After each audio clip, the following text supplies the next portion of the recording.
لشيء قدير الذي خلق الموت والحياة ليبلوكم أيكم أحسن عملا وهو العزيز الغفور۔ جی ناظرین، یہ ہے سورہ ملک، اور سورہ ملک کی احادیث مبارکہ میں بڑے فضائل آئے ہیں۔ سورہ ملک کے بارے میں آتا ہے کہ ہمارے آقا صلی اللہ تعالی علیہ وآلہ وسلم نے ارشاد فرمایا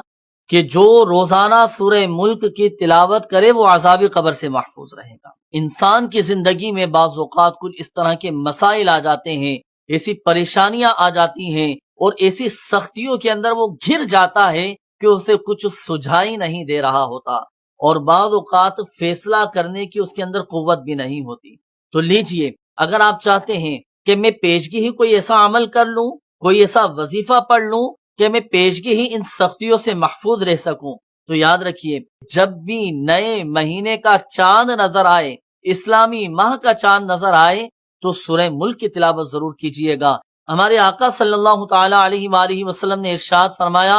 کہ جو نئے مہینے کا چاند دیکھ کر سورہ ملک کی تلاوت کرے، تو چونکہ سورہ ملک میں 30 آیات ہیں، تو سورہ ملک کی تلاوت کرنے والے کے لیے یہ 30 آیات اس کے 30 دنوں کے لیے کافی ہے، یعنی وہ پورا مہینہ سختیوں سے محفوظ